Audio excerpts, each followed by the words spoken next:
Hello and a very good morning. You're watching the Breakfast News on Rajya Sabha television with me, Frank Pereira. Here are this morning's headlines. Prime Minister Narendra Modi to visit Pathankot Air Base today. Pakistani Prime Minister Nawaz Sharif and Army Chief Raheel Sharif promise to fully cooperate in investigation.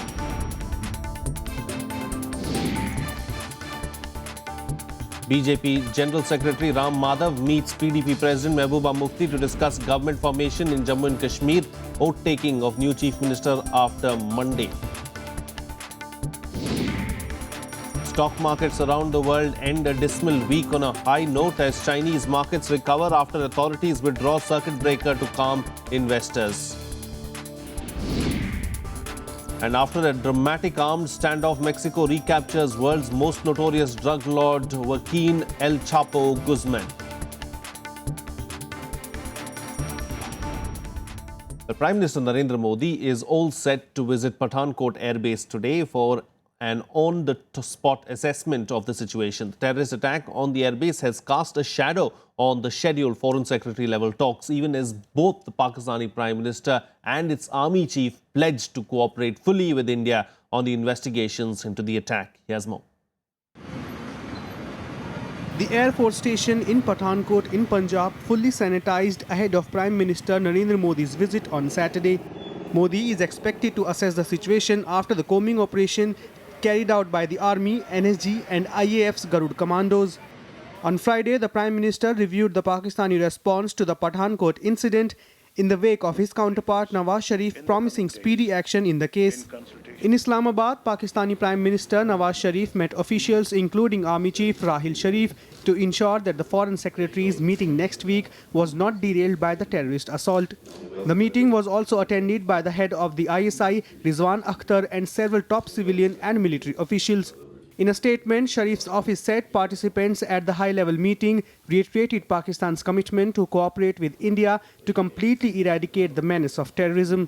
दोनों nuclear power हैं और उन्होंने ये महसूस किया कि ये जो वाक़यात हो जाते हैं जब भी हम अमन की तरफ जाते हैं कौन सी कुव्वतें हैं जो हमें आपस में लड़ाना चाहती हैं. The Foreign Secretary is slated for 15th of January, but it's unclear if it will go ahead. The fate of the talks rested on Pakistan's response to the information, Indian government spokesperson Vikas Swarup had said on Thursday. बहुत अच्छा decision लिया मियां मोहम्मद नवाज शरीफ साहब ने कि prime minister Modi साहब को phone किया और मोदी साहब को तावन किया कि इंदिरा और मोदी साहब ने भी रिप्लाई में अच्छा पॉजिटिव रेस्पॉन्स दिया. Senior Pakistani officials say that India provided intelligence that included telephone numbers, call intercepts and locations where they believe the attackers or their handlers were. Bureau Report, Rajya Sabha TV.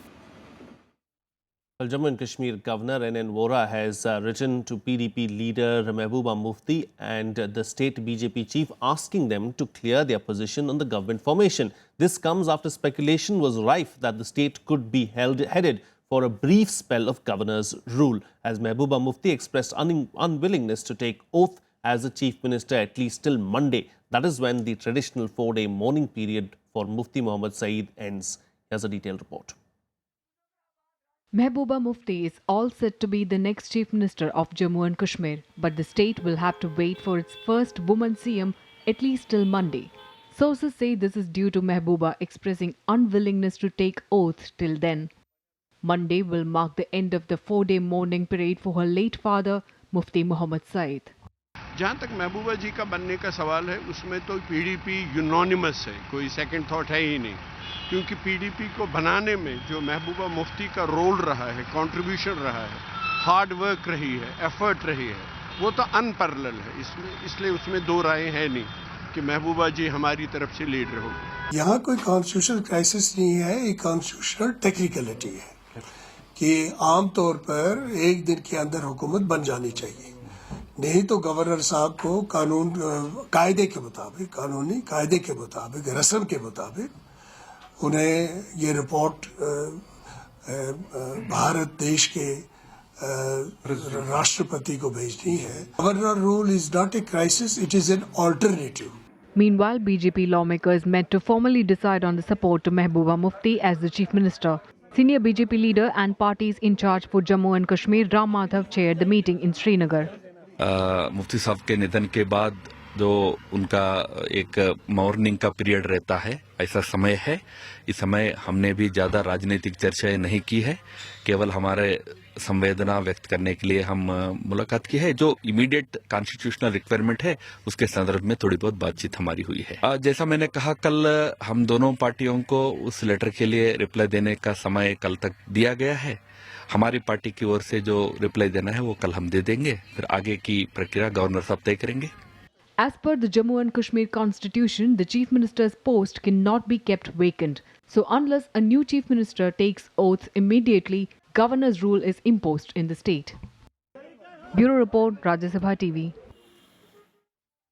The Delhi High Court on Friday reserved its order on the fate of the odd-even formula scheme for January 11th. This after the state government informed the court that pollution level across the national capital showed a declining trend after the implementation of the scheme since Jan 1st. The AAP government also said that the odd-even scheme trial might be extended. Here's more. The odd-even scheme to curb pollution in Delhi might be extended. The Delhi government informed the High Court on Friday that the 15-day trial period is not really sufficient to estimate the effect on pollution levels. Odd even के impact को पूरे दुनिया ने महसूस किया है और दिल्ली भी इसको महसूस कर रहा है और हमें उम्मीद है कि 15 तारीख के बाद सारे जितने डेटाज हैं, आज कोर्ट में कई लोगों ने अतिरिक्त डेटा प्रस्तुत किए, उन लोगों के डेटा का भी हम अनुभव जो है हम लोग उसको एक्सपेरिमेंट करेंगे, उसको भी एग्जामिन करेंगे और सारे तथ्यों के आधार पर 15 तारीख के बाद सरकार आगे का फैसला लेगी। The AAP government also informed the court that the level of the harmful particulate matter across Delhi has come down after the scheme was implemented on January 1st. However, petitioners argued that there is discrepancy in data provided by the government. आज court ने सारे पक्षों को सुना है। Court ने जो सवाल हमसे पूछे थे, उन सारे सवालों का जवाब तथ्यात्मक तरीके से सरकार ने उनके सामने प्रस्तुत किया है। Nobody is claiming that the pollution levels are going down, but surely there is a dip in the peak of the pollution if you compare it with 2014 and 15 with the 2016 first week.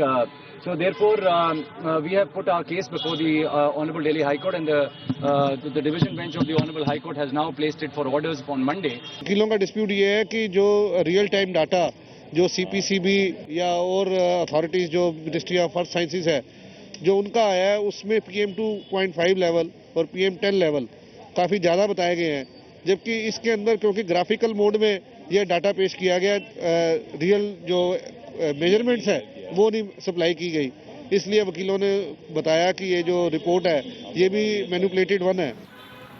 The High Court will now decide the fate of the odd-even formula on January 11th.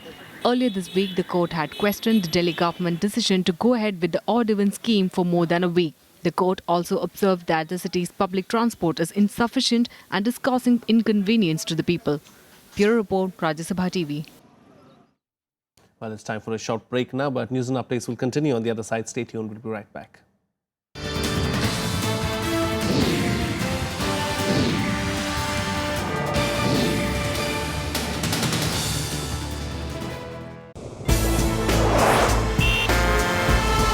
Tales that inspire, stories of social change. A salute to diversity, promoting public discourse. Events that motivate, inspiring the innovative spirit.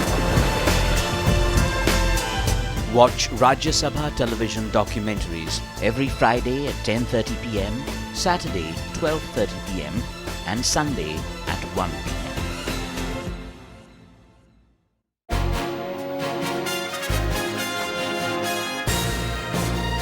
Hello and a very warm welcome to a brand new edition of World Panorama with me, Frank Pereira. Barack Obama has been elected on the basis that I will no longer take America into wars, and in fact quite the opposite, I will pull America out of wars. According to the Indian government, fishermen are not at fault.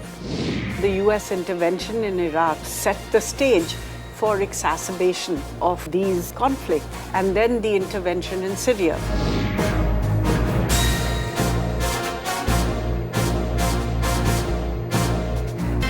Watch World Panorama at these times on Rajya Sabha television.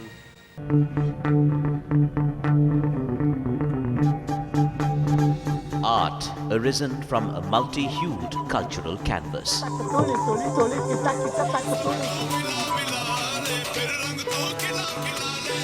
Tradition and cultural fervour dating back centuries.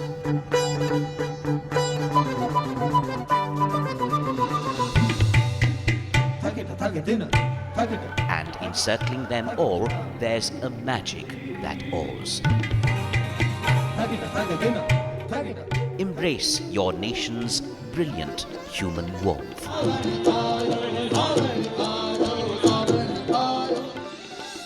Watch Colours of India, Sundays at 9:30 p.m.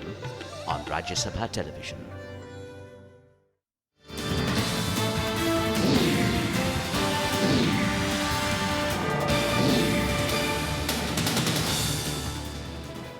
Welcome back. You're watching Rajya Sabha television. Well, India will launch its first major crop damage insurance scheme for farmers in the fiscal year starting April 1st.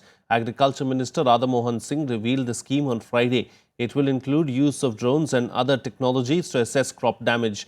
The impact of unseasonal rains and 2 straight years of drought has heightened agriculture distress. According to Ministry of Agriculture figures, the number of suicides committed by farmers for agrarian reasons in the last 3 years stands at 3,313.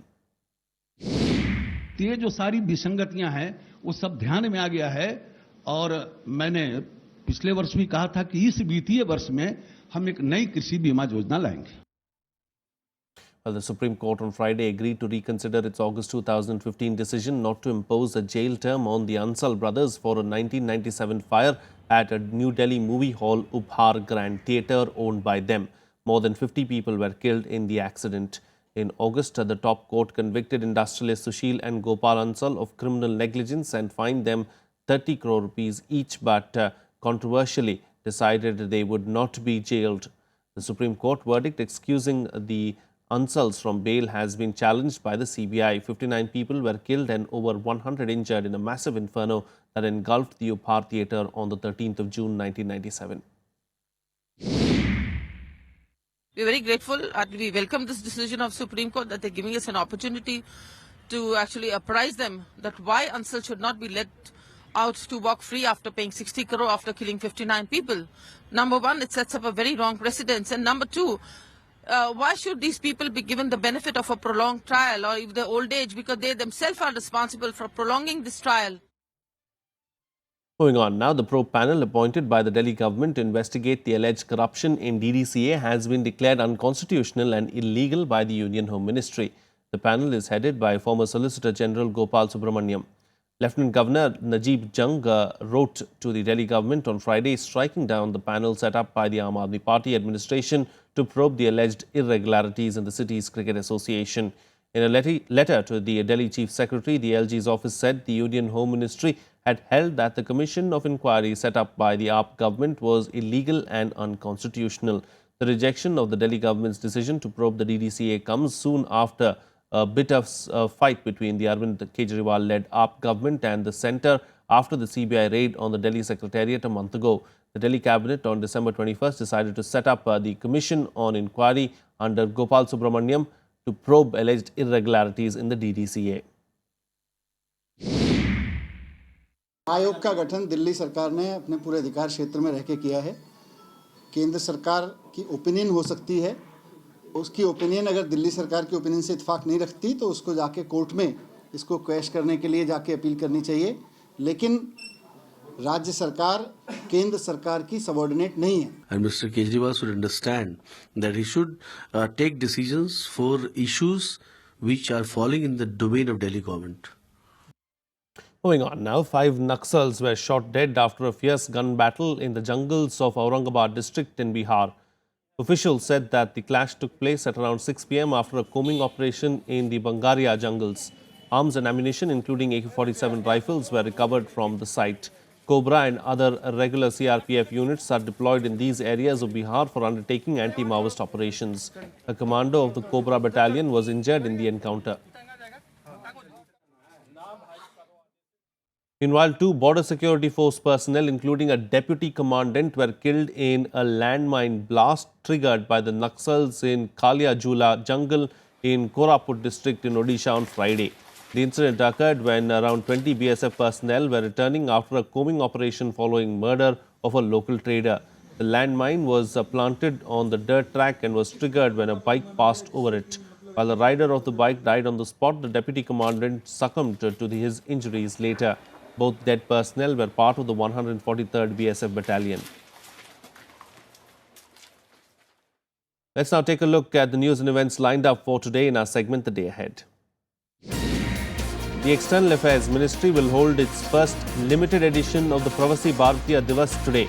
The annual event marks the contribution of non-resident Indians to the country's development. External Affairs Minister Sushma Swaraj will address the event that will be webcast by all Indian missions abroad. President Pranab Mukherjee will embark on a 2-day visit to Jharkhand today. He will attend the 7th convocation of Vinoba Bhave University at Hazaribagh and lay the foundation stone of Jharkhand Technical University at Audrey House, Ranchi. The President will inaugurate the Diamond Jubilee celebrations of Birla Institute of Technology and address its convocation ceremony in Ranchi tomorrow. The committee headed by eminent filmmaker Shyam Benegal to look into the revamp of the censor board will meet the Information and Broadcasting Minister Arun Jaitley in Mumbai today. The government had on January 1st constituted the committee to look into the revamp of the board. The panel will submit its report in 2 months. It's time for another breather on the program, but much more lined up on the other side. Stay tuned. We'll be right back.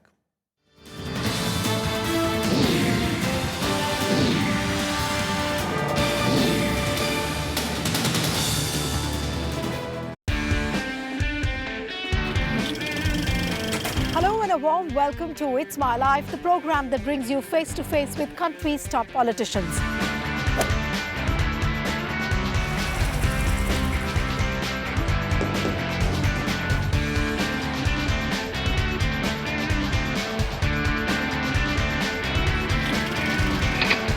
You know, I've been flying for a very long time. It's a passion of mine. You miss the Western outfits. Absolutely, I do. I have always been telling her, wear Punjabi suit. You can't be a successful MP without your wife. I can't be successful anything without my wife. मैं तो चला जिधर चले रास्ता. My wife, Dr. Prachi, was also prisoner in the other prison. अगर मैं बोलूं मिठाई, कराची हलवा, कॉमेडियन, जाने walker. Join a journey to know your leaders better on It's My Life, only on Rajya Sabha television.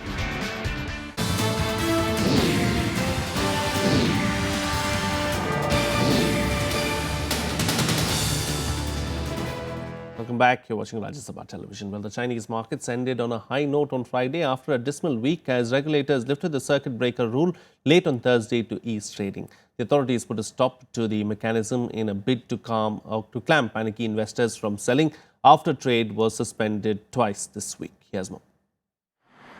After a volatile week, Chinese markets swung widely in opening trade on Friday, with both the benchmark Shanghai Composite Index and the Shenzhen Composite Index rallying 2% higher than the previous session. But the optimism was dwindling in the trading session as the stocks quickly turned negative before the day's closed recording 2% gains. But the overall week was one of steep losses for the Chinese markets. The Shanghai Composite shed 10%, while the Shenzhen Composite plummeted 14.3% this week. Well, I think in the short term, the market still faces selling pressure because the fundamentals have not changed. Chinese economic growth is slowing, and as evidenced by the slowing economic growth rate, and also there is a flight of capital from Asia, as witnessed by the fall in the renminbi exchange rate. In an effort to ease the jitters in the market and extend stability, the Chinese regulators suspended the use of the new circuit breaker mechanism. Analysts say the measure that was meant to calm sentiment was only creating more panic selling. The central bank too firmed up the value of the yuan at 6.56 per dollar. China has pledged to make the value of the yuan more flexible and market-oriented. But the fact that they've removed these circuit breakers is going to, again, obviously free up the aspect of people to manage their risk profile and hopefully effectively kind of flush things out of the system. Again, for other markets in the region, it's not a new thing, but these markets are a lot more institutionally inclined. They're a lot more established, and there's a lot more education in the markets as well in relation to how they work, and a lot more tools for them to manage risk. China was the only country that didn't weaken its currency, whilst all other major competitors were weakening theirs. So I think now, with a very strong currency and an economy that is decelerating, it is only natural that the currency starts to come down as the central bank loosens policy. Anywhere else, exactly the same thing would be happening. I don't think it's a reason for panic. The fall in Chinese markets and weakening of the yuan had also affected markets around the world. But the policy reversal resulted in Japan's Nikkei turning positive to 0.4% at 17,835.30. In London, the FTSE 100 was up 55.4 points. In Frankfurt, the DAX was up 1%. Beijing's decision to devalue the currency on Thursday had also sent oil prices to 12-year lows. The policy reversal stemmed a rebound in oil prices, but the crude oversupply is keeping investors on the edge. Bureau Report, Rajya Sabha TV. Well, days after North Korea conducted the hydrogen bomb blast, Pyongyang has now test-fired an underwater submarine launched a ballistic missile, although a South Korean report says North Korea conducted the test last December, which had failed. North Korean leader Kim Jong-un surprising world powers once again.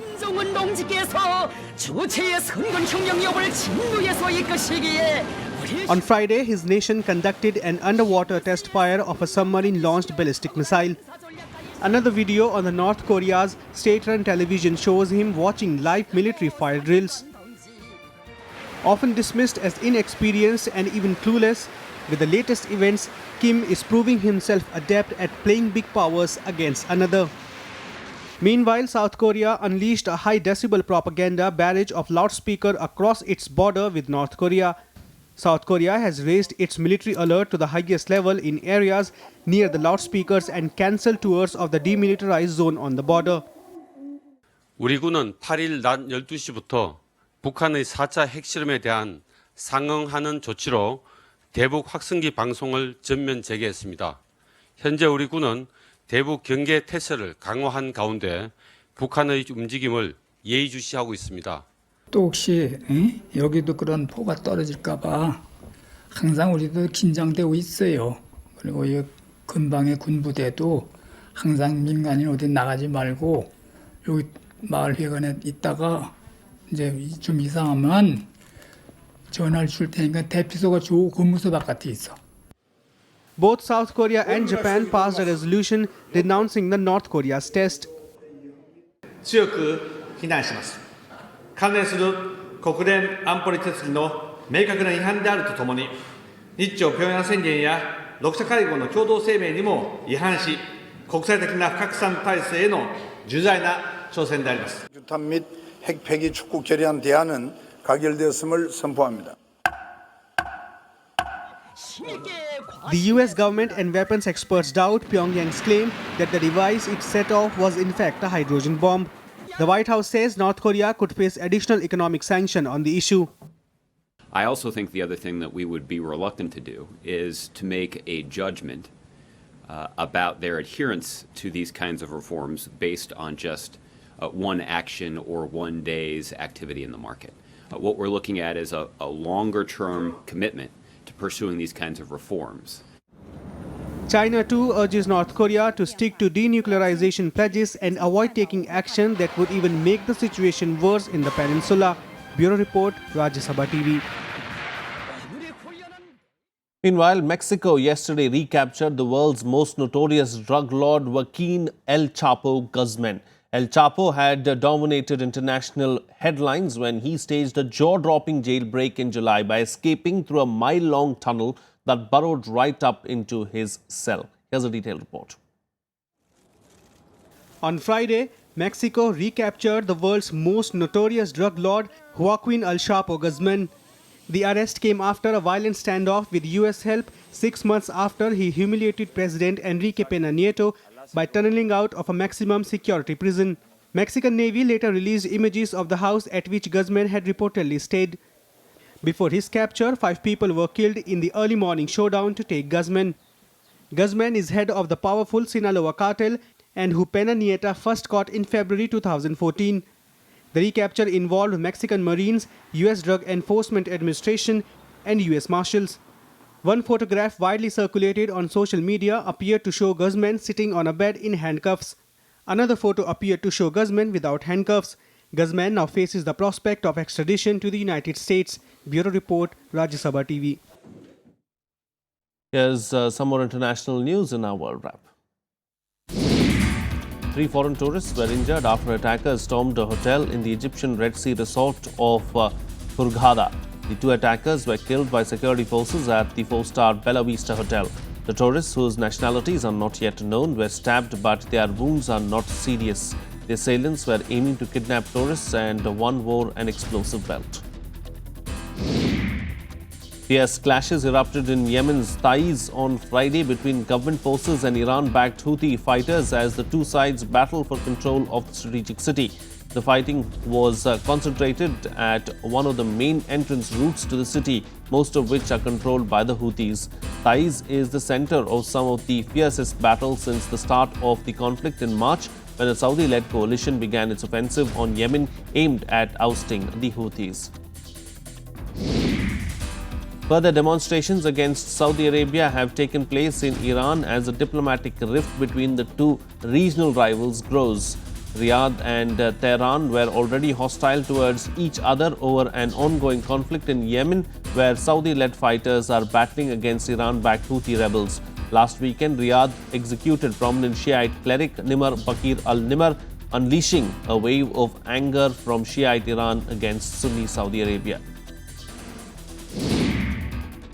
The German Interior Ministry identified 31 people suspected of playing a part in alleged incidents of theft and causing bodily harm in Cologne on New Year's Eve. Of these, 18 are asylum seekers. The news came on the same day a state government source told the press that the city's police chief had been relieved of his duties over his handling of the sometimes violent clashes. Hundreds of Greek pensioners and workers marched in central Athens on Friday protesting against plans to overhaul the pension system as the government sought backing for its proposals at home and in European capitals. Prime Minister Alexis Tsipras has said the ailing pension system is on the verge of collapse, but reforming it will challenge his resolve to implement measures demanded by Greece's international creditors.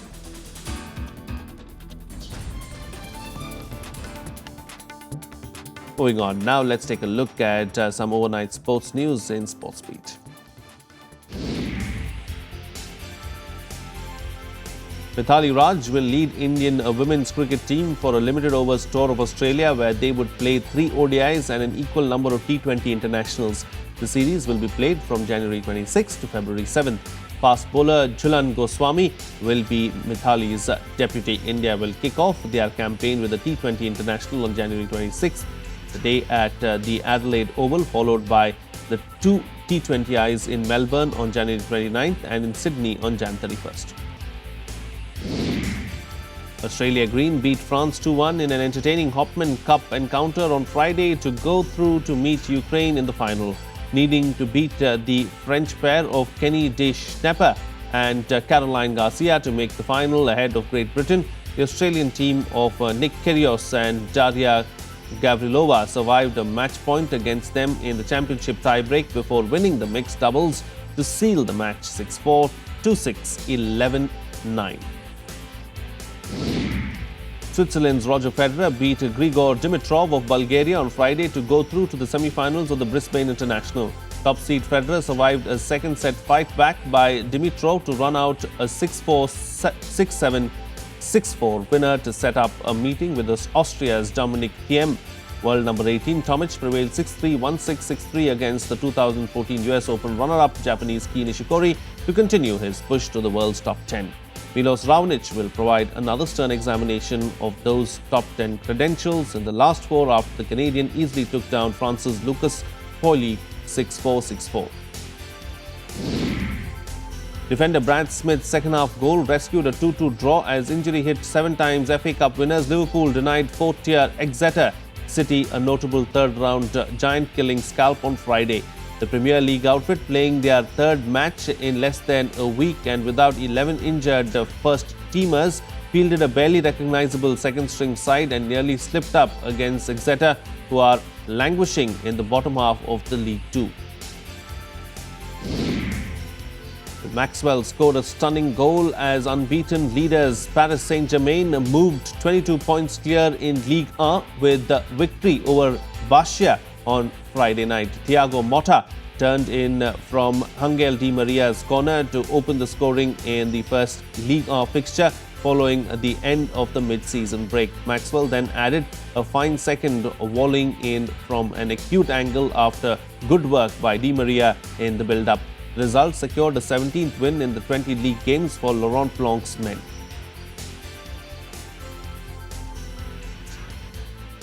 Well, that's it on this edition of the Breakfast News. Have a good day.